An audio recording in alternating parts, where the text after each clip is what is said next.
Di dalam Matius pasal 6 ayat 33 Tuhan berkata, tetapi carilah dahulu kerajaan Allah dan kebenaran, maka semuanya itu akan ditambahkan.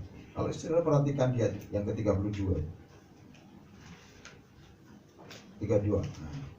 Semua itu dicari bangsa-bangsa yang tidak mengenal Allah.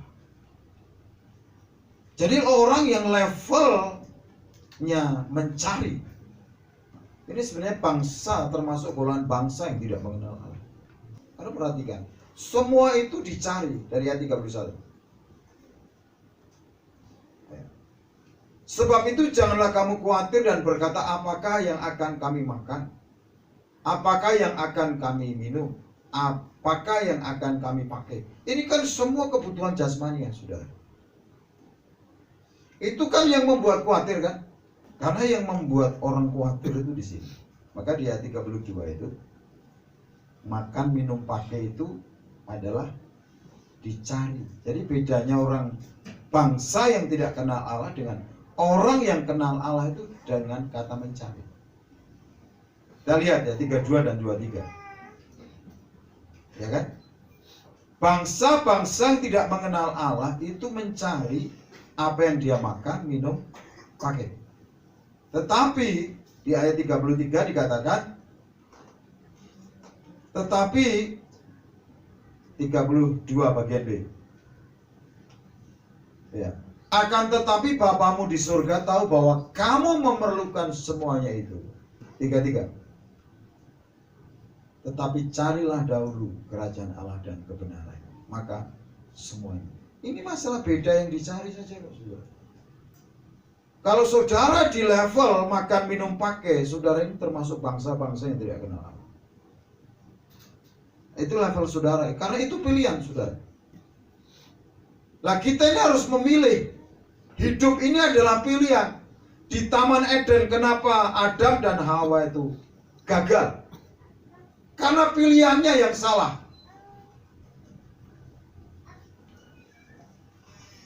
Memilih yang salah.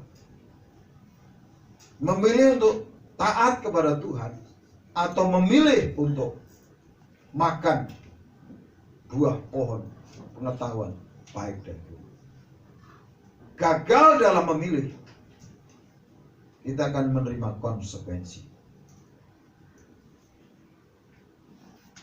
Ini saudara. Makanya mari kita ini membuat sebuah pilihan. Saya kasih tema hari ini, hidup ini apa? Pilihan. Mari kita buka 1 Timotius. Yang pertama saudara harus bisa memilih mengucap syukur. Katakan amin. Di 1 Timotius 1 ayat 12. Ucap syukur, ucapan syukur atas karunia Allah. Jadi harus bisa memilih mengucap syukur. Hujan mengucap syukur, terik mengucap syukur, panas mengucap syukur, dingin mengucap syukur. Punya uang mengucap syukur, tidak punya uang mengucap syukur. Saudara. Saya ingin mengajak saudara untuk percaya, saudara. Jangan khawatir dengan hal-hal yang jasmani. Saudara harus punya pilihan yang benar. Pilih mengucap syukur. Amin. Ini saudara. Coba saudara buat keputusan untuk mengucap syukur. Maka di ayat 12 dikatakan, ini Rasul Paulus itu mengajarkan kepada Timotius anak rohaninya. Aku bersyukur kepada Dia yang menguatkan aku, yaitu Kristus Yesus Tuhan kita. Karena Ia menganggap aku setia dan mempercayakan pelayanan ini kepadaku. Jadi bagian kita seperti yang diberitahukan Rasul Paulus kepada Timotius adalah apa? Setia. Saudara jangan pernah menuntut hal-hal yang baik dalam hidup saudara, karena saudara tidak lulus dalam ujian. Kita ini dipanggil untuk setia, bukan untuk membuktikan diri saudara, bukan untuk membuktikan saudara hebat, saudara berhasil, tapi saudara dan saya dipanggil untuk setia. Paulus berkata, karena ia menganggap aku setia. Jadi kesetiaan itu ukurannya Tuhan. Tuhan yang menganggap, Tuhan yang menilai. Bagaimana saudara ketika dipercayakan dengan pelayanan yang kecil, apakah tetap setia? Rasul Paulus ini mempertaruhkan kekristenan dengan nyawanya.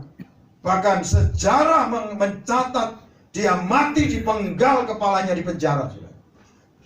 Saudara dikasih waktu 7 hari. Apakah saudara masih kurang kalau 1 hari dipersembahkan buat Tuhan? Kalau 1 hari itu dikhususkan buat Tuhan dan buat hidup saudara dengan keluarga, apakah masih kurang? Kalau saudara ini masih kurang hidup, saudara tidak pernah bisa mengucap syukur. Karena orang yang bisa mengucap syukur ini dimulai dengan kata apa? Cukup. Cukup. Cukup. Cukup. Cukup kasih karunia yang ada. Baru saudara bisa mengucap syukur. Kita lihat Paulus berkata, aku yang tadinya seorang penghujat dan seorang penganiaya dan seorang ganas, tetapi aku telah dikasihaninya karena semuanya itu telah kulakukan tanpa pengetahuan, yaitu di luar iman. Dia mengakui dia ini dulunya bukan orang beriman, makanya dia begitu menghargai kekristenan. Maka dia pertaruhkan imannya dengan lehernya. Pertaruhkan apa yang dipercayakan oleh Tuhan dengan lehernya. Malah kasih karunia Tuhan kita itu telah dikaruniakan dengan limpahnya kepadaku dengan iman dan kasih dalam Kristus Yesus. Dan ini pilihan. Pilihan seorang yang memiliki latar belakang penganiaya jemaat, seorang yang memiliki latar belakang penghujat, seorang yang memiliki latar belakang ganas. Dia buat pilihan. Saudara, mari kita evaluasi hidup kita dari hari ke hari. Kita perlu evaluasi, kita perlu introspeksi. Apakah pilihan kita ini sudah tepat? Apakah prioritas hidup kita sudah benar? Paulus ini menasihatkan kepada Timotius. Ayat 18. Di sini berkata, tugas ini kuberikan kepadamu Timotius, anakku, sesuai dengan apa yang telah dinubuatkan tentang dirimu, supaya dikuatkan oleh nubuat itu, engkau memperjuangkan perjuangan yang baik dengan iman dan hati nurani yang murni. Jadi kata berjuang itu terus menerus, saudara. Makanya saudara, ayo kita berjuang. Bukan untuk orang lain, untuk diri kita sendiri. Level up, naik kelas. Jangan berhenti untuk berjuang. Paulus menasihatkan kepada Timotius supaya dikuatkan oleh nubuat itu. Ya. Kenapa? Timotius itu sudah menerima nubuatan. Banyak orang itu sudah menerima nubuatan, tapi kalau masuk telinga kan keluar telinga. Itu Tuhan Yesus sampai ngenes ini. Aku ini buang mutiara di mulut babi. Dan respect belas. Padahal nubuatan itu akan digenapi kalau orang itu taat dan setia. Kalau tidak ada kesetiaan, tidak ada kebenaran. Karena kalau saudara perhatikan bahwa berkat yang kalau saudara mengaminkan Abraham, Ishak dan Yakub atau Israel. Abraham itu adalah menerima janji. Dilanjutkan Ishak itu adalah apa? Kesetiaan, ketaatan. Dia pertaruhkan leher. Yang ketiga, Israel itu penggenap janji. Dialah yang menggenapinya. tanpa janji Tuhan, kita tidak bisa menuntut hak kita. Tapi kalau kita ini dapat janji Tuhan tanpa kesetiaan, itu tanpa penggenapan. Jadi dikatakan, sesuai dengan apa yang telah dinubuatkan tentang dirimu, supaya dibuatkan oleh nubuat itu, engkau memperjuangkan perjuangan yang baik dengan iman dan hati nurani yang baik. Saudara, pentingnya orang itu memiliki hati nurani yang baik. Kenapa? Karena saudara, Tuhan itu bicara kepada melalui hati nurani. Makanya orang kalau kehilangan hati nurani yang murni, itu tidak akan bisa mendengar suara Dia. Padahal apa saudara, Tuhan itu di dalam Ibrani kita lihat ya, 8 ayat 10. Dikatakan begini, maka inilah perjanjian yang kuadakan dengan kaum Israel sesudah waktu itu. Demikianlah firman Tuhan. Lanjutkan saudara. Aku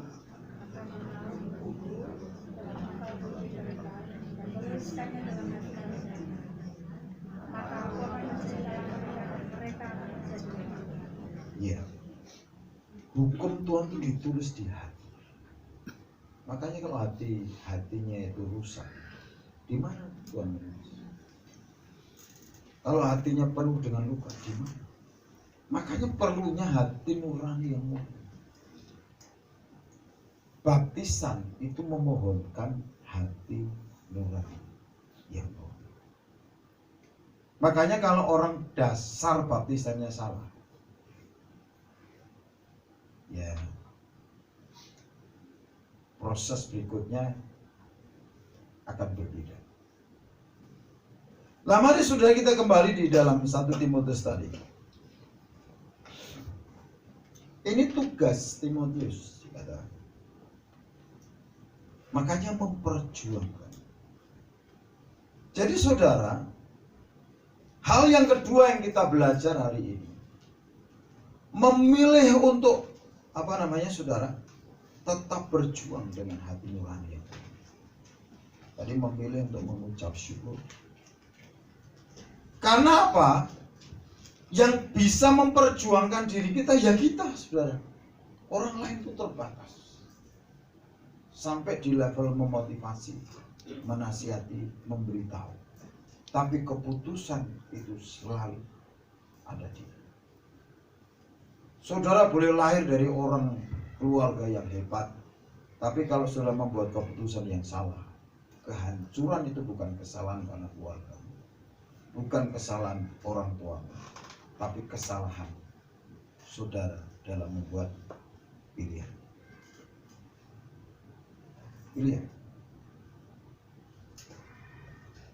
Makanya Paulus ini menasihati kepada Timotius, kamu mesti membuat pilihan yang tepat. Perjuangkan perjuangan. Kamu mesti memperjuangkan perjuangan yang baik dengan iman dan hati nurani yang murni. Banyak orang yang hati nurani gak murni, jangan ikuti. Banyak orang berjuang dengan hal materi, jangan ikuti. Tapi kamu berjuang dengan perjuangan yang baik, dengan iman dan hati nurani yang murni. Ya, ayat 19. Beberapa orang telah menolak hati nurani yang murni itu, dan karena itu kandaslah iman mereka. Jadi Paulus menunjuk orang. Ada orang-orang yang menolak hati nuraninya yang murni. Dia berjuang dengan caranya sendiri, dengan kekuatannya sendiri, sehingga imannya kandas, sehingga murtad. Nah, Paulus menunjuk yang pertama adalah Hymenaeus. Ini saudara, Hymenaeus. Jadi Hymenaeus ini orang Yunani, saudara. Makanya Timotius ini kan peranaan.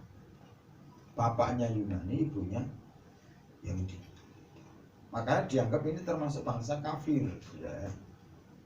Orang Yahudi Ibrani yang menikah dengan bangsa lain. Nah, kita lihat arti Himenius ini, saudara. Himenius ini artinya kepunyaan. Dia itu punya kebenaran diri sendiri, saudara. Nah, ini kan paling bahaya menghadapi orang yang punya kebenaran diri sendiri. Maka saya bilang kalau enggak tak kepruk kepalanya. Kalau kepala belum pecah ini belum berhenti ngeyelnya. Begitu, saudara. Ini Himenius. Makanya Himenius itu kandas imannya. Karena dia punya kebenaran diri sendiri. Nih, lihat ya di kamus. Jadi saudara, Himenius itu guru yang bekerja dengan Alexander. Nanti kita lihat artinya Alexander. Dia itu nggak percaya akan adanya kebangkitan dari antara orang. Makanya saudara, dia menggunakan kebenarannya diri sendiri. Lah, Himenius itu nggak percaya dulu dengan kebangkitan. Ini makanya bertentangan dengan ajarannya Rasul Paulus tentang kebangkitan orang mati. Karena banyak orang yang mendirikan kebenarannya sendiri, saudara, persoalannya. Ya pokoknya begini, aku nggak mau, ya sudah. Ketemu orang yang sudah punya kebenaran diri sendiri, saya bilang, Pak, saya tidak ibadah di rumah saja, ada TV, ya silahkan. Malah di rumah ibadahnya melihat TV kan, tidak usah persembahan. Tapi kalau ngubur jangan cari pendeta itu aja. Kalau mati, banyak orang membuat pilihan tapi tidak konsekuen dengan pilihannya. Tapi begitu mati, yang dicari juga pendeta. Tapi dia tidak mau pernah ke gereja. Loh, itu kan namanya tidak konsekuen. Orang itu kalau membuat keputusan harus konsekuen. Itu saja. Kalau orang tidak konsisten dengan apa itu kan egois, saudara.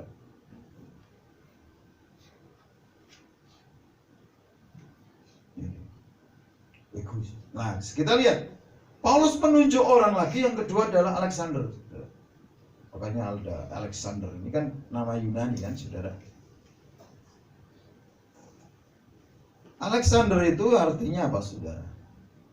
Orang-orang yang mempertahankan. Jadi mempertahankan, ngotot, saudara, mempertahankan pendapatnya, saudara. Beda loh, saudara, orang yang punya prinsip dengan orang yang mempertahankan pendapat. Prinsip itu diuji dengan firman, itu prinsip. Saya bilang, ayo kita ini terbuka. Kalau saya bertentangan dengan aturan firman, ya saya akui saya salah. Tapi Alexander itu orang yang keras dengan apa? Egonya, saudara. Dia mempertahankan pendapatnya, saudara. Oh, kuat-kuatan. Makanya, saudara, kenapa orang itu dikepruk terus masalah? Nah, coba. Jadi begini, saudara, kamu tarik. Nah, saya Tuhan, dia tarik-tarikan. Nah, kalau saudara tarik-tarikan dengan Tuhan, ya, Tuhan langsung lepas, saudara kan jatuh. Silakan. Semakin kuat menolak kasih karunia, dilepas sama Tuhan. Jatuh. Karena saudara harus ingat kisah tentang anak yang hilang. Anaknya nuntut, bapaknya nggak cari kok, lepas. Mau makan ampas babi saja sampai tidak bisa. Itu apa? Itu karena orang itu punya free will. Makanya jangan menyalahgunakan kehendak bebas ini, free will ini. Mari buat keputusan yang benar. Rasul Paulus itu sampai menunjuk orang, jangan seperti orang yang kandas iman, seperti Himenius dan seperti Alexander, yang telah kuserahkan kepada iblis supaya jera mereka menghujat. Jadi Paulus ini sampai orang-orang seperti diserahkan ke iblis. Ini memang tugas kerasulan. menghadapi orang-orang. Karena apa? Ini melatar, saudara. Jadi kalau saya buka kamus ini, kisahnya begini.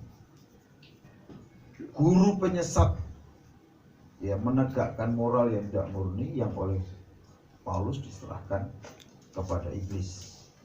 Musuh ganas Paulus dan Injil ini, dan juga tertulis dalam 2 Timotius 4 dan 14 yang nyata. Makanya Paulus dinasihati untuk waspada. Ini Alexander. Jadi seperti apa artinya orang yang mempertahankan, ya kan? Banyak orang itu mempertahankan, lepaskan saja.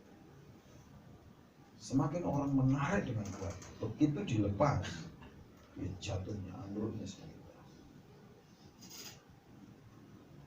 Nah saudara, mari kita buat keputusan yang benar. Yang pertama apa? Memilih apa? Mengucap syukur. Yang kedua, perjuangkan dengan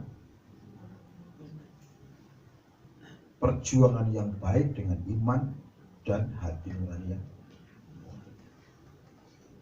kita ini selalu setiap hari mesti menguji, saudara. Dengan kita ini melihat hati nurani yang murni, melakukan ini murni atau tidak. Karena kita bisa melakukan banyak hal tanpa kemurnian. Mari kita perjuangkan hidup kita dengan perjuangan yang baik dan dengan iman dan hati nurani yang murni. Amin. Amin. Amin. Saya percaya Tuhan akan menyertai saudara. Amin. Karena seperti Rasul Paulus berkata apa tadi? Tuhan melihat apa? Kesetiaan. Ia menganggap aku setia dan mempercayakan pelayanan. Jadi pelayanan itu dipercayakan. Jangan kalau tidak dipercaya malah komplain. Paulus ini rendah hati sekali. Karena ia setia, maka dia dipercayakan. Ya ini saudara. Bukan dipercayakan supaya setia. Lah, biasanya dipercayakan perkara kecil, dilihat kesetiaan. Mari kita sama-sama berjuang. Kita bangkit berdiri, kita berdoa.